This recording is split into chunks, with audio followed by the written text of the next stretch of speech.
Hey, deserving listeners, 90 Day Fiancé, the single life. Let's see what happens. I mean, I know why you think why, but I know why, I mean... Okay, let's rewind that. I think he's saying, I know why you think you should be upset, but you shouldn't be upset. So let's rewind that. No, I'm gonna be myself. Okay.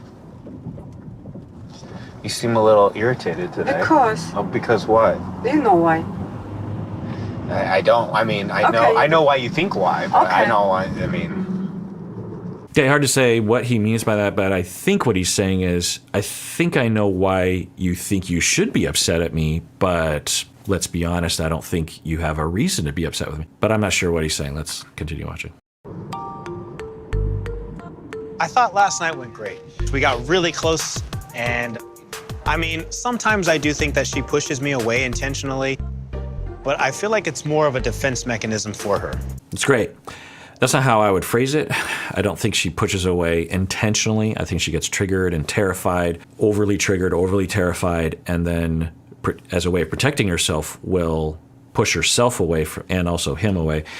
There's also a bit of testing that will happen with some of these individuals. I don't know about Natalie, but I've treated a lot of people where they are testing. We all test our partners to some extent, not like in a Machiavellian premeditated way, but we're always looking for signs that our partners care about us. And understand that in a long-term relationship, that question is always being asked to every individual. Because the reason why I say this is because some people say like, well, I've already told them I love them a million times. We got married, da-da-da-da-da.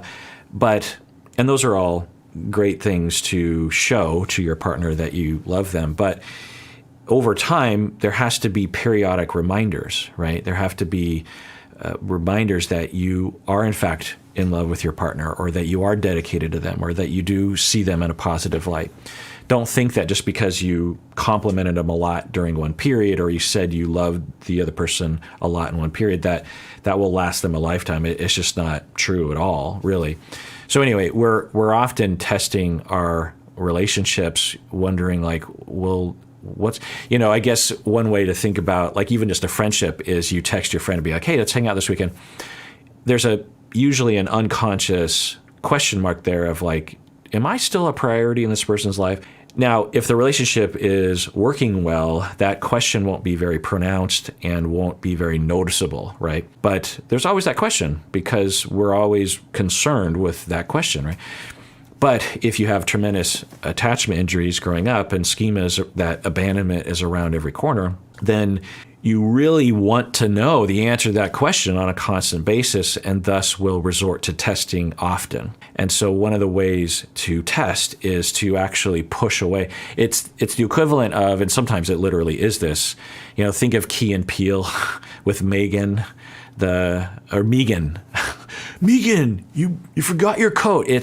Key and Peele is just the best. I've been rewatching a lot of the skits anyway.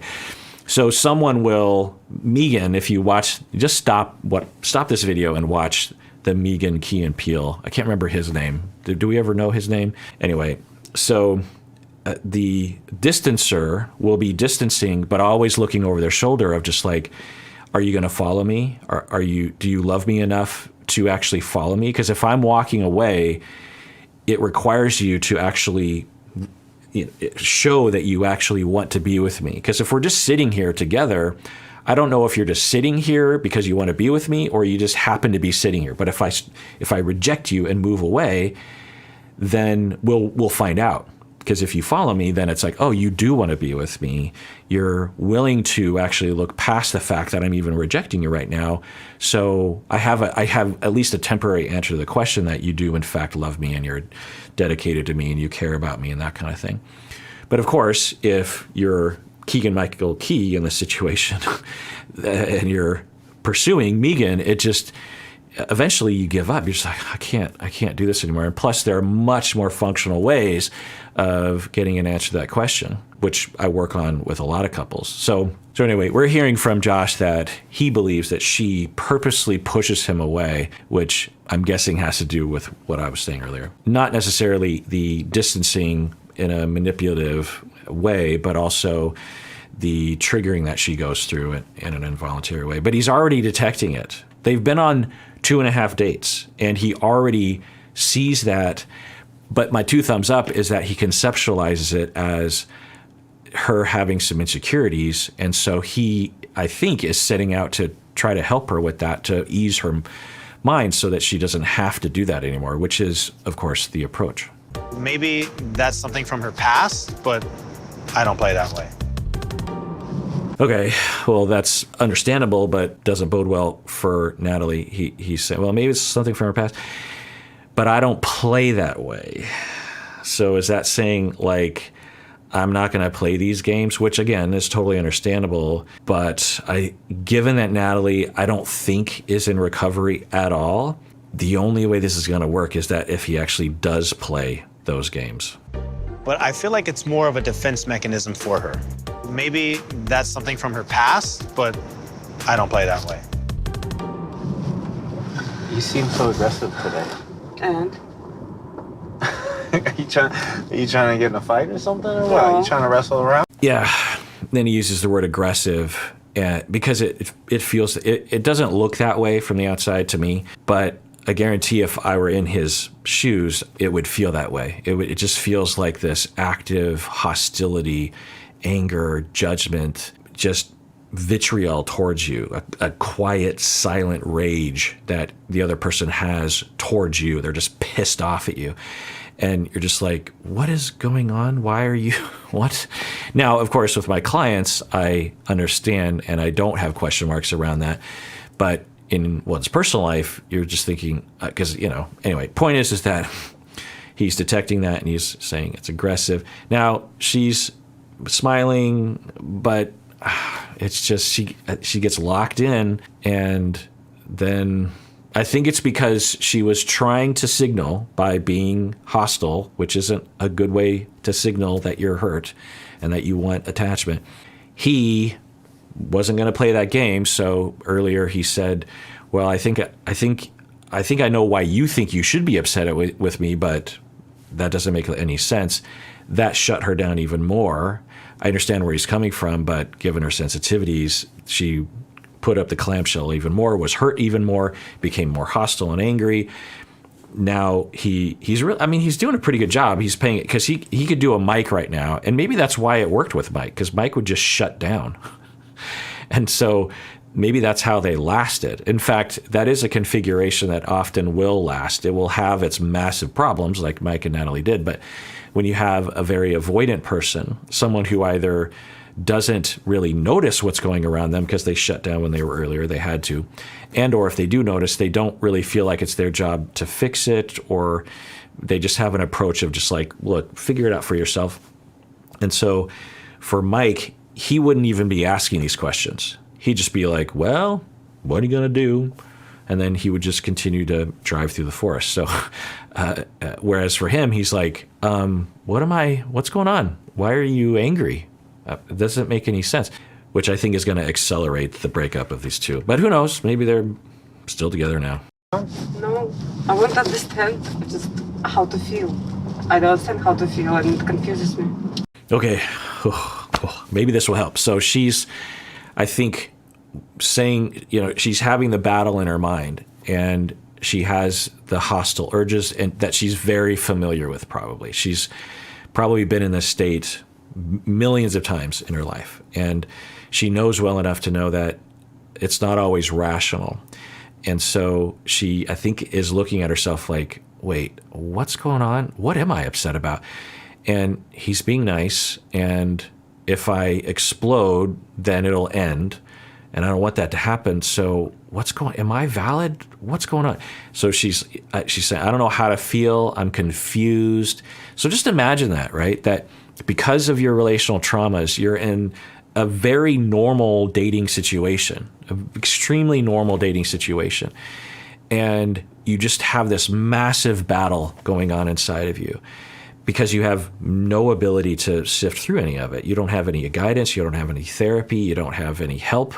And so you're just like, what is happening? And then she says, I'm confused, which is the best state or approach she could have to this. And that is something that I will actually work on in the initial phase of clients who have the sort of attachment schemas and injuries that she exhibits. I don't know if she has them, is introducing the question mark. And DBT actually does this as well, that in order to begin recovery and to begin to have relationships that aren't volatile is the introduction of the question mark, not certainty either way. Because if you introduce the question mark, that's the first stage to maybe later I can actually answer it in a way that's helpful to me.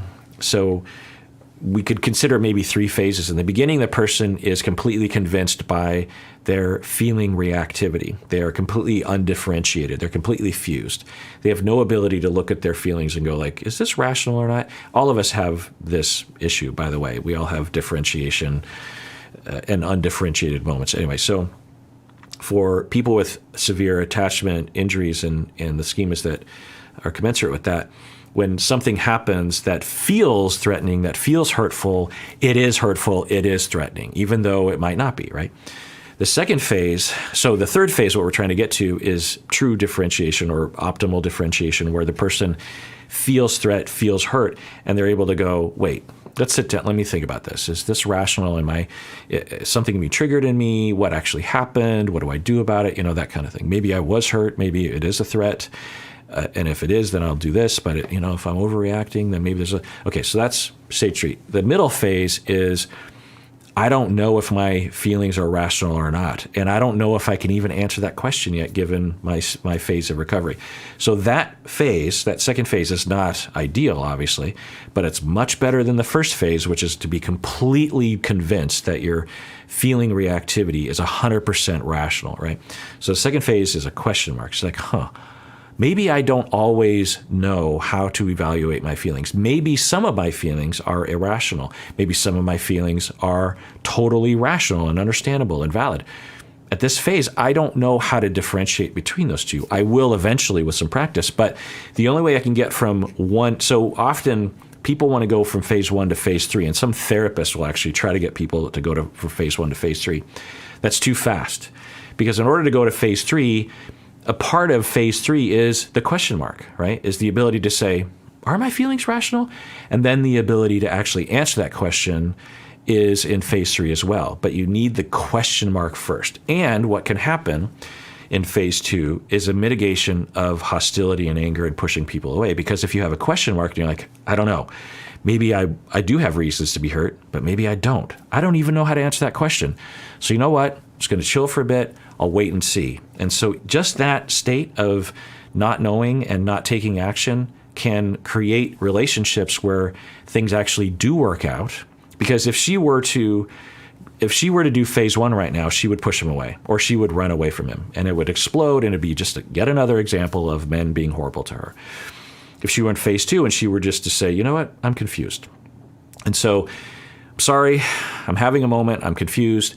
I might be a little off today, but don't take it personally, that kind of thing. So I'm just going to try to not think about it right now, or I'll think about it later. I'll talk about it with a therapist, or I'll just wait and see or something. That phase, and then he might be able to be like, okay. And then say they have a good day and things go relatively well, given the circumstances. It's an example of like, oh, maybe I can trust him. Maybe things will work out. Maybe I was overreacting. That question mark is an important thing to have when you're trying to emerge from schemas that are convincing you of things that aren't true. Feel in the moment, relax, enjoy yourself. I want you to have fun, even if you don't think that you want to have fun with me. I still that's fine. I want you to enjoy yourself, enjoy your trip. I don't want you to be negative. You're thinking a lot. Yeah. So he's trying to help.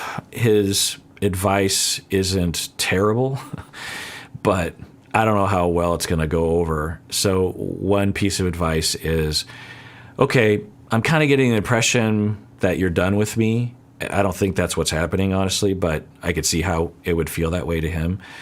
And so, let's just have a good time. And then if you want to break up with me after today, then I guess but let's just live in the moment. Just have a good time.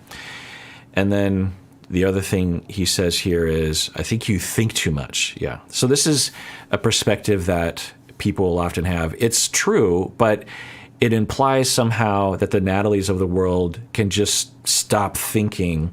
Now, I guess it is kind of along the lines of what I was saying earlier. If that is the approach of just like you're thinking too much, thus the solution is to not draw too many conclusions based on limited information. Maybe just wait to make conclusions. So if I were to phrase it in my language, I would say it's not a matter of thinking too much. It's a matter of concluding too quickly on very little information, and maybe just waiting and see. I guess it'd sort of be like you go to a restaurant and you're not sure which thing to order, and you're like, well, I think this one would be good. And then you see a dish coming out of the kitchen going to another table, and it doesn't look like you're going to like it. And then you just conclude, oh, my meal's going to be terrible. This is going to suck. And it's just like, well, maybe, but you don't have enough information, so why think about it, right? So that if he's saying don't think, but I don't think it's going to go over. I think she's just going to get more hurt and rejected, more hostile, and this is, I didn't think it would blow up this quick. It's literally like as soon as their third date begins, it's like it's already happening. Because the other part of it is, does he want to deal with this? Like he probably is thinking, what am I doing? She's about to leave to go to Florida. So that's probably a good thing, because if we're already fighting on pretty much every date we've had, 3 dates, she's been hostile with me for no reason. Like, why do I want to do this? Like, that's fine. Like, I want you to enjoy yourself, enjoy your trip. I don't want you to, be negative. You're thinking a lot.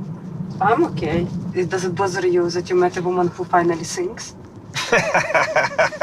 Okay, so if she's making a joke, then great, which I think she's doing, or she's not really understanding what he's trying to say. So I don't know. Maybe this will go well. They'll pull out of it, but I don't know. I can't, it's hard to imagine that this is going to work out, right? It scares you. Huh? Not at all. I have huge attraction to him, but I don't know what I'm supposed to think now. Is he just having fun? I don't understand. This is my life that's happening. And I can't. Yeah, so another preoccupied classic thought process of this dichotomy between, is he just using me for sex, meaning he's just having fun, or are we going to get married and have kids soon? Rather than a middle road, which is he is interested in dating a number of individuals to find someone to eventually marry and have kids with, but he waits for a number of weeks, months, maybe years before determining that. And so the only way to determine that and have enough data to answer that question is to go on many, many dates. And so he has that as a possible future for the two of us, but he doesn't know yet. And so what the preoccupied, disorganized individuals might do is they might press for that answer way too soon and provide ultimatums that will push the other person to say, like, well, I guess the answer is, if you need a yes or no, I guess the answer is no, because there's no way for me to know at this point. Plus, you're yelling at me and you're hostile with me, so it's definitely a no. That does it for that episode of Psychology in Seattle. Everyone out there, please take care of yourself, because you deserve it. You really, really do.